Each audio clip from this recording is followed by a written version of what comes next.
Yo, it's a very special Wednesday today. I almost said Tuesday because of the holiday, but we got it. We got it. And I caught myself. Today we have the one and only, you've seen him, you know him, Steve Greenfield, CEO and founder of Automotive Ventures. It's going to be a good one. It's going to be a good one. Really want to know who I is and who I be. They stop and stare when they see me.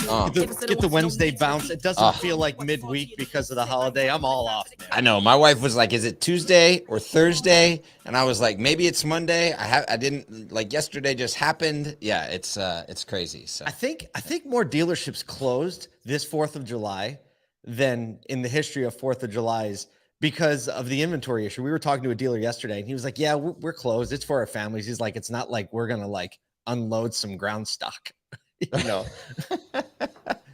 Yes. Yeah, no. And I think also just it's becoming one of those places where dealers can find that additional day to take care of their families. I heard one friend joke. He was like, basically the whole country closed except Florida.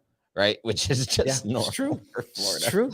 Oh, Florida was open. Everybody. Oh yeah, everyone in Florida was open. They were like, "We got to do this thing. We'll be there." So. Oh man, I'm interested to see what the stats are about that. But either way, all right, we were excited because we launched ASOTU tickets to the pre-registration list yesterday, and people are buying tickets for like the first tickets come through. Like you sent the email, you're like, there are 5 people on site.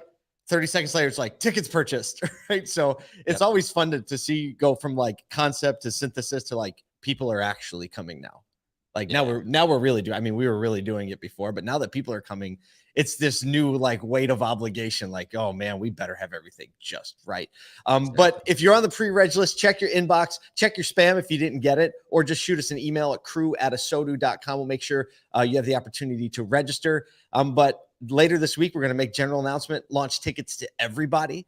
And we are just like battening down the hatches, about to go into our 60 days of content ramp up into ASOTUCon. And we're going to have, I'd probably safe to say, hundreds of pieces of content for you. And I'm talking full length podcasts. We have 2 new podcasts launching in the next 60 days for a little bit deeper, more textured conversation. You know, the morning show is kind of like giving you the news, giving you some thoughts, getting you on your day with some energy. These other 2 podcasts are going to be a little deeper, more substantive when it comes to the length of the conversations. We're going to have tons of industry experts, tons of dealers coming at you on social media. If you're not following us on LinkedIn, that is kind of the place where that gets, I would say, the majority of the content. I mean, we're also on Instagram and TikTok, right? Which is more of the lighter fare, but you know, for the deep industry substance, LinkedIn is where it's at. So a lot, Kyle, is kicking off right now, like from now and through the next 60 days.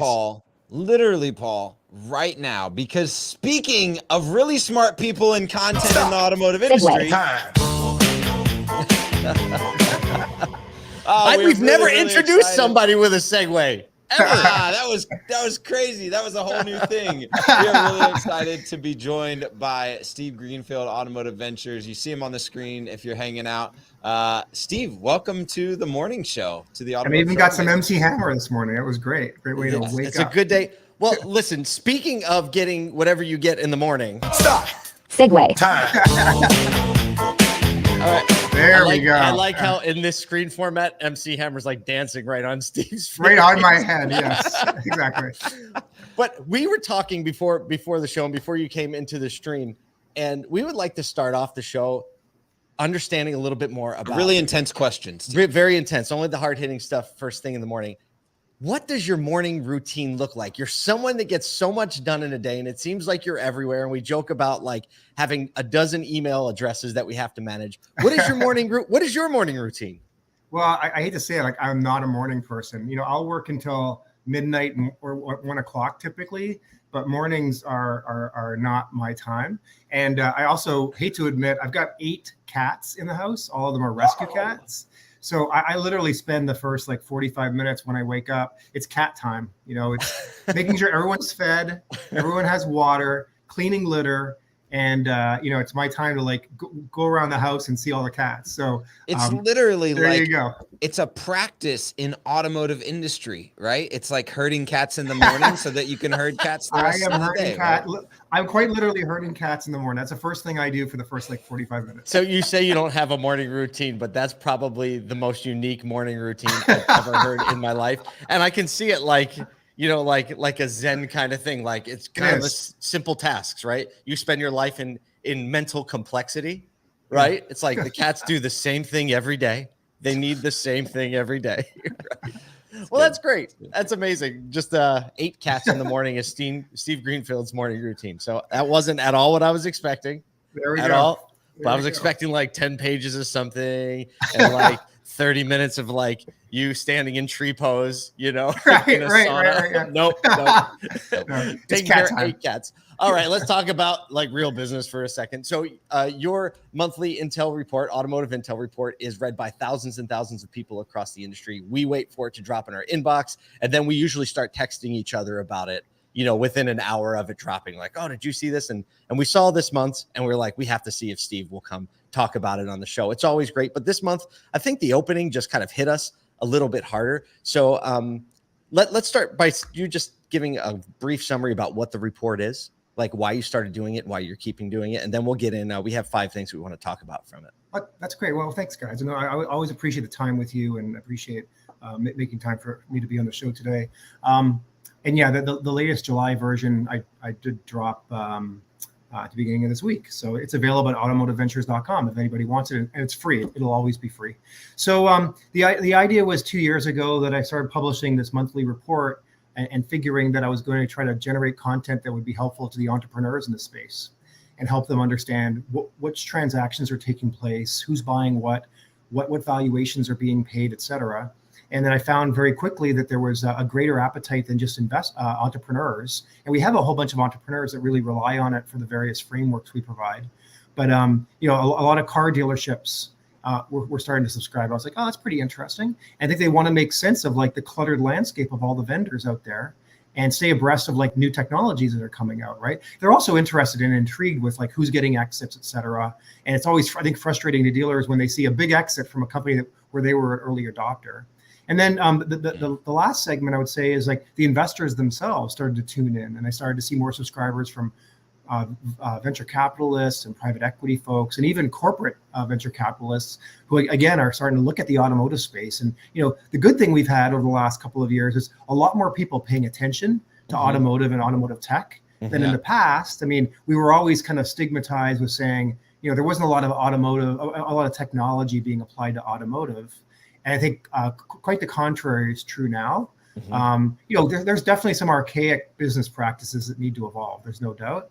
But in many cases now we're seeing, injections of new technology players that are fetching, billion-dollar valuations. And it's an exciting time. But I think part of the reason that we have so many subscribers, it's hard to stay abreast of the pace of change and the pace of the news cycle.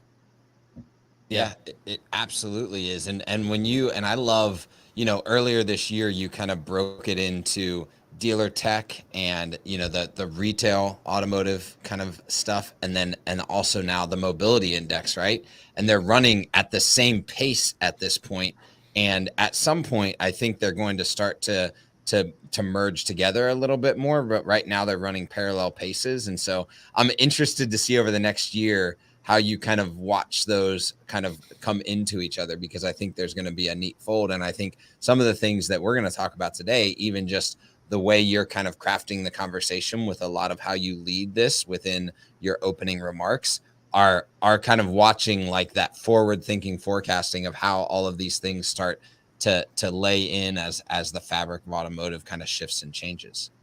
Yeah, and it's a great point. One of the hardest questions I have is, when I get in front of a bunch of dealer owners and they ask me, what does it look like in 5 years? Because it's really hard to tell. Jeez. What we do know is like the pace of change is accelerating. As we're going to get into today, there's a lot of changes going on that dealers need to stay highly attuned to. But it's really hard to like forecast out and say, what does a franchise dealer model look like in 5 years? What's the percentage of EV penetration? What are the implications of all this? The OEM starting to position to sell directly to consumers and just own more of the control of the supply chain. We can kind of always work through like scenarios that might play out, but it's hard to like declare what does the future actually look like. Absolutely. It's impossible. Well, we're going to try to spend a few minutes on these 5 topics that you addressed in your letter this week or this month. So number 1, dealer valuations and what's driving them, agency model creep, OEMs controlling lease and volume, the F&I headwinds that are upon us, and then finally we're going to talk about the benefits of scale. And that's kind of in order as the way you've addressed them in the letter. So we'll try to give a little summary. First, dealer valuations have been a topic of conversation for the last, really elevated over the last 24 months. What is driving dealer valuations right now, and what are the indicators you're seeing that might indicate that some changes on the way? Yeah, so I would say that it's not too aggressive to say we're in an environment where profits are higher than they've ever been, and valuations are higher than they've ever been for physical stores. So when you multiply those two together, it's really hard for the average dealer to afford buying dealerships right now. And I think that the guys that I talk to typically say, yeah, but we're looking at underperforming stores. Right. How many of those are there, right? So right. It's like, and everyone is. Lithia will say the same thing in their earnings call transcripts. Brian DeBoer says, we're typically targeting underperforming stores where we can turn them around. Yet they're buying like crown jewel stores, it seems, and I'm sure paying all the money for those stores. But I think that to answer your question, Paul, I think that what's happening is dealers are flush with cash. And, I think dealers kind of innately say, what am I going to do with my cash? I'm going to buy more stores. Mm-hmm. They haven't in the past had the opportunity to diversify very much. And therefore, I think their natural setting is to go and buy stores. So that's one. And I think that's supporting valuations. But I think most importantly, as I mentioned, Lithia has been like ravenous to buy more stores. And, clearly been signaling to Wall Street for some time that their intention is to move into the number one slot, which they did in Q1. We had the number one dealership by size, at least in America, and that they're not going back now. And to get to 500 stores and then be able to be within like 95%, 200-mile delivery radius of 95% of the U.S. population. So at this pace, and they don't seem to be slowing down at all. I think they have another $15 billion in their pipeline of new revenue that they are sizing up now, according to earnings calls. And I think that single-handedly is supporting valuations. But then you've got the other dynamic where because there's effectively an imbalance between supply and demand, any other dealer that's trying to buy stores, it's just really hard right now because it's just kept valuations very high. So one would think that with all the uncertainty on the horizon, with sort of interest rates increasing and some of the share prices coming down pretty dramatically for the publicly traded groups, we'd be seeing a bit of a reset. Doesn't seem like it so far. Everything, all the brokers of these physical dealerships is saying valuations are still as high as ever, and we know that watching profitability, it's as high as ever. Right. So my question here, and we'll kind of connect to this to the next topic, which is this OEM potential shift to the agency model that we're seeing heavily in Europe, is with all of this buy-sell activity and with the larger publicly traded companies growing market share by purchasing dealerships and profitability.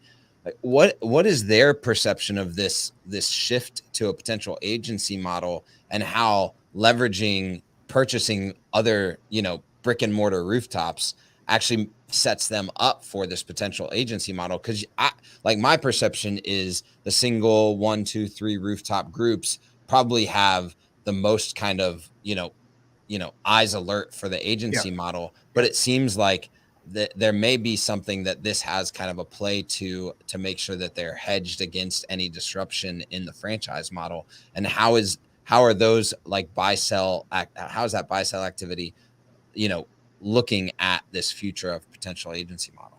Yeah, it's very, very astute observation. I think that there's naturally a hedge, to use your term, which is a good one, a hedge against the agency model, the bigger that I am. And if I've got different branded OEM brands within the family, then if one particular OEM gets very aggressive, like a couple have recently, then it kind of allows me to diversify away from having too much exposure to one brand. I think that just having larger dealerships and more volume pumped through those dealerships is more likely to have me have a seat at the table. OEMs are less likely just to push over me, right, and knock me over on the way. I think that the biggest anxiety I see are these multi-generation groups, sometimes only having 1 or 2 or 3 rooftops, where they're like, wow, I'm not diversified.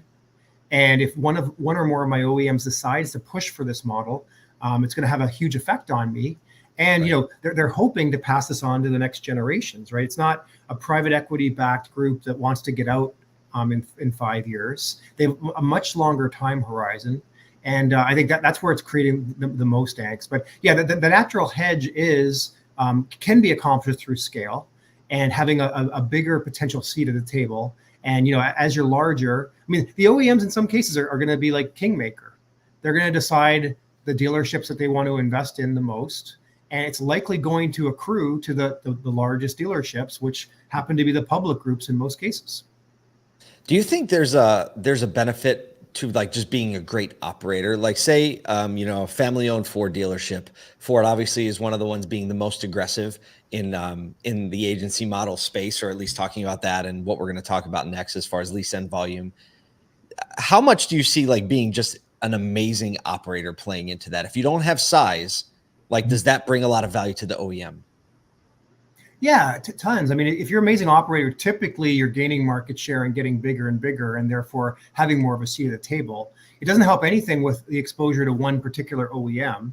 And if they decide to make a dramatic change towards more of an agency model and control inventory and profitability and such in that channel. But yeah, Paul, I think it's a great point. One of the slides that I built out for this month's Intel report contrasts how the average dealer's SG&A, they're selling general and administrative costs, versus the public groups. And you can see clearly there, I mean, it's very sort of stark in terms like the public groups have a huge advantage from a cost structure. And of course they do. They're centralizing costs on the back end. You know, they've got their own tech teams that look for inefficiencies and ways to automate. They get more, you know, leverage with their vendors to drive down costs. There's a whole slew of ways that bigger groups find costs. But the bigger you are, whether you're one store that grows over time and gets really big, or especially if you're, you know, a larger group, there's definitely math behind the scenes of finding efficiencies. And then the efficiencies give you, I think I call it in the report this week, like dry powder, but gives you a margin of error, right? So if my costs are less than the guy across the street, then I could use it to discount cars, or I can sit there and say, I've got more profits every month. I can reinvest those profits into things that are going to hedge me by either buying more stores or finding more scale or whatever it might be.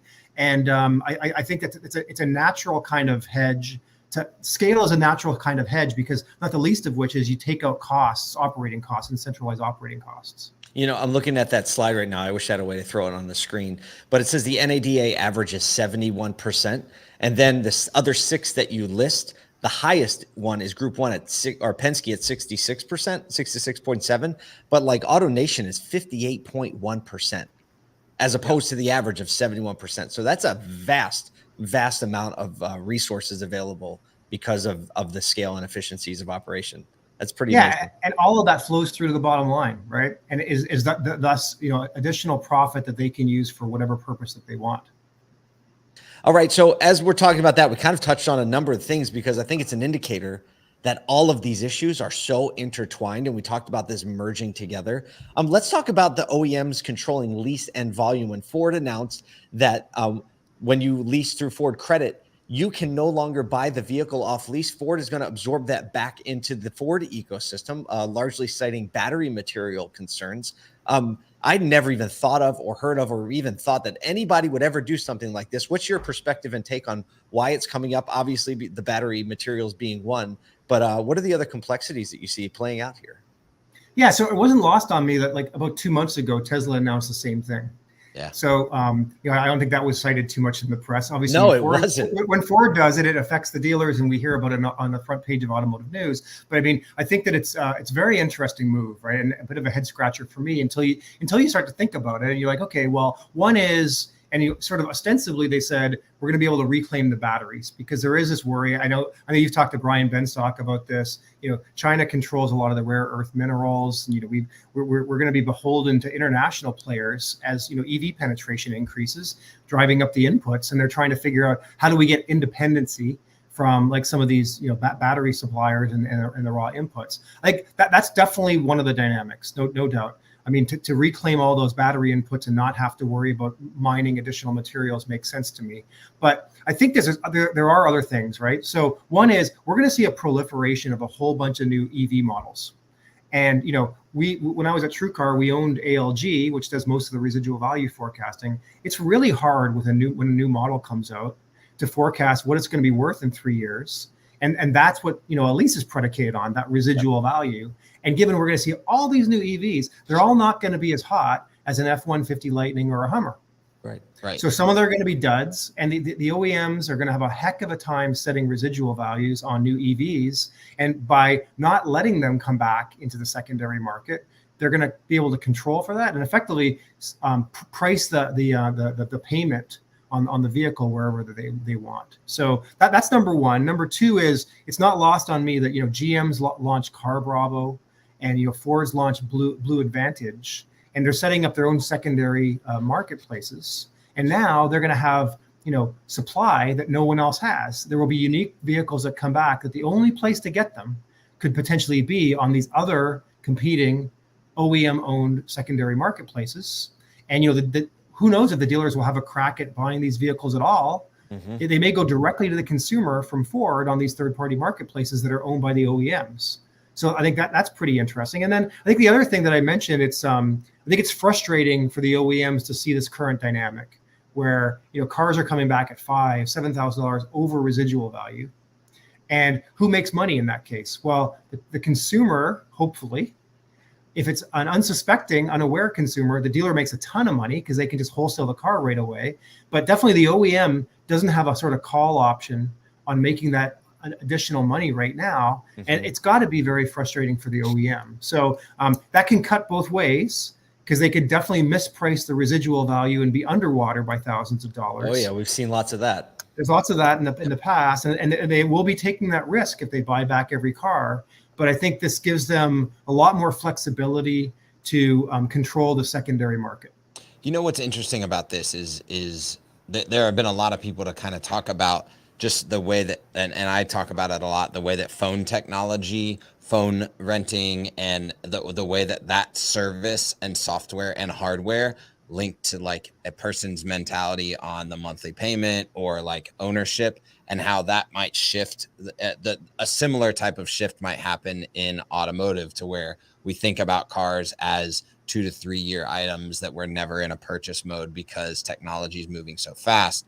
And when I like extrapolate that into this scenario, that's one place that like phone providers have actually done well to push out the like repurchasing and the trade-in, essentially the trade-in valuations on these other providers, whether it be, the phone, the phone platform provider, or, the Best Buy, or wherever you purchase or trade the phone. And so it's interesting to me to see like the rest of EV kind of looking like a phone. And this is the one place that we've been doing it right for a long time. And if we get it, and if we got it right, but now pulling that back to the OEM to manage, as an OEM, it would be the scariest proposition ever, because right now, like you're taking the bet on all the residuals. Yeah. The better play here, in my opinion, would be to like leverage some level of profit sharing potentially on the next turn of the vehicle, if it was shared over. So yeah. But no one's going to listen to me on that, maybe. No. I think there's a couple of things in what you said that we should unpack, because one is, loyalty. I'm an iPhone guy, and I love the fact now, whether I lose my phone or my phone sort of like starts to deteriorate from a battery standpoint, they can literally like real time port over my entire experience with a new phone, and I don't miss a beat. And you can imagine that a consumer who gets all their car customized, I buy a Mach-E, like a Mustang, and then I want to get into the newest Mustang, and they can port all my preferences over, and it's like it's totally seamless. It may drive a lot more loyalty, and people less likely to defect. And then the second thing is you look at how much of Apple's revenue is through the App Store, and collecting that 30% of app revenue. Anybody who wants to play in their like walled garden ecosystem, and I would think that it's to be determined. Totally other issue, but as the OEMs offer up subscription services post sale, what the revenue split will be between the OEM and the dealer, and that'll get negotiated on a OEM by OEM basis. But I mean, that should all be very high margin revenue that can be split between the OEM and the dealer. So whereas there's a lot of uncertainty in the market, there's a lot of hope as well that there will be brand new revenue streams available to dealers and OEMs that haven't existed. And I think we should continue to use the analog, as you are, of the phone, because it's like, I don't really think about too much about who my carrier is. I'm very loyal to the manufacturer, but it's more about the services than it is the hardware. The hardware is secondary. It's like to use the term of a vehicle. It is a vehicle to get me the high value stuff, which is all the apps that are running on the vehicle itself. Everywhere you're trying to go, right? All the rest of the experience, right? And that's like the dealership should be thinking about that. The OEM should be thinking about that, both separately in how they can leverage that technology and jointly for revenue streams, because that's like, everyone's losing their mind about, invoice matches retail price, right? And I think, yes, there's something to be said about that, but we lost money on new cars for years and years. This is the first time where we even cared that invoice and MSRP were the same thing, right? And so, to like go back to 2018 and remember when you were losing net money, before house money, and think about like if you had additional revenue streams in 2018 to put on top of that as a subscription service, whether that be F&I products or experience products or anything like that you either did solely as a dealer, developed your own, or partner with the OEM to create revenue streams. It's so much more lucrative because you become a SaaS company as opposed to a transaction company. And that's a totally different model. And actually, it's more attractive to outside perspectives looking at the revenue streams of you deal in venture capitalism all the time. Like, you go from you move into SaaS model to fintech, and like everything moves. And so if we can look at dealerships in that same way, the multiples actually might increase with money from outside of auto looking to get at some of these mid to large size groups. That's a great point. It's a great point. Something. Yeah. Kyle and I, something we say quite a bit and have been saying it, find ourselves saying it more and more, whether we're in front of people or on the show, is that the entire industry right now should be focused on, and the savviest players are, solving the customer experience and not all of these little lanes that run within that highway of customer experience, like jumping to the end and saying, how can we make that great?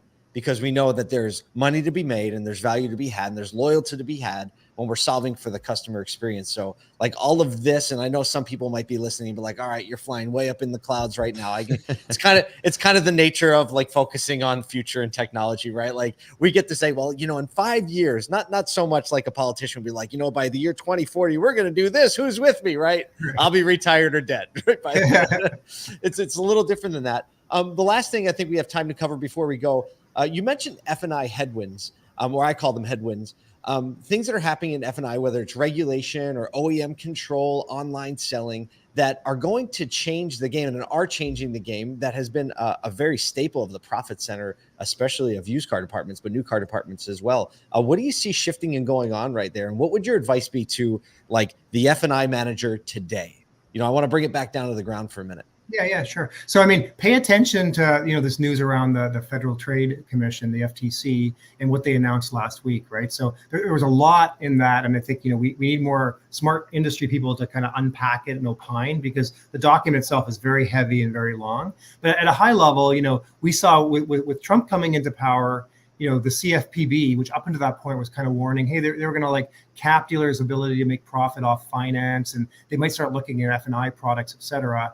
Under the previous Republican government in the White House, that was really defanged, right? The CFPB wasn't dissolved, but a lot of the power was taken away and there wasn't a lot of emphasis. Well, it seems like, we've re-energized this now through the FTC, and the FTC is looking at not only F&I products and disclosures and, what they're calling low value or junk fees in their terms, right? That are providing no value to consumers, F&I products, but also there's a lot in there around advertising products too, and truth in advertising. And, there's language in there that a dealer may have to keep a track record of all their advertising for the last 2 years, which is, as you guys know, is going to be very hard in a digital medium to keep track of every single impression that you've had, every single advertising unit that you've served up. So, we'll have to keep an eye on this, but at a high level, it's concerning because, it seems like the government is looking at potentially getting into the F&I department and starting to scrutinize, the lower value, or in their words, no value F&I products that are being sold, and then ensuring that the consumer is presented at the time of purchase clear indication of what the car would be, the price would be without and with these F&I products, right? So no more moving shelves around and trying to confuse the consumer. And we could see a wave of new sort of regulation coming in as a result. So I don't know, to your point or your question, Paul, there's anything to do right now, but if I'm an F&I manager, I need to stay abreast of this, because downstream there's going to be implications. I think that there's going to be a 60-day comment period. And it'll be very interesting, and I'll do my best to stay on top of as much as they disclose whatever public comments are out there. But there is going to be change coming, it seems, to the F&I department, and probably not a lot of it positive net for the profitability of that function within the dealership. Kyle, any closing words as we wrap? I know we've gone a little longer than we usually do, but well worth it. Any last questions, final words before I wrap us? Look, here's the thing. If you're listening to this and you're not subscribed to the Automotive Ventures Intel Report, at that minimum, get that, because this was something that back 2 years ago when I first subscribed, it really just opened my eyes to thinking bigger when I was at the dealership, and then now outside of the stores. It really gives you a clear perspective, but also recognize that everything that has a horizon also has a now. And like Steve just said, there are things that you— Did you get that quote, Paul? Paul, get that quote.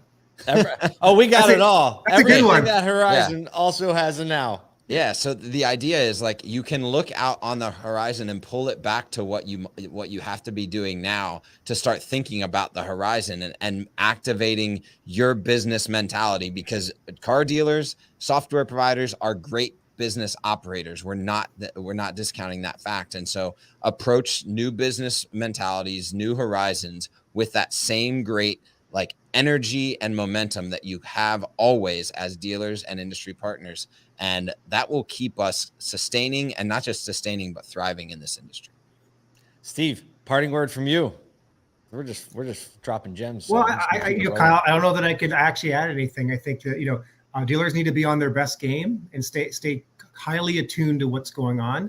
This pace of the news cycle is crazy right now, and literally every week we're getting new news out there that could potentially have really big impacts on the dealer body. So I think what you guys are doing for the good of the industry, kudos to you. And I think that dealers that aren't tuning in need to be tuning in and paying attention.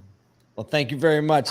Ladies and gentlemen, Steve Greenfield, automotiveventures.com to get the report. Follow the man on LinkedIn, because he's got 28,000 followers, because there's a reason. They're not just doing it for their health. You know what I'm saying? We'll see you tomorrow.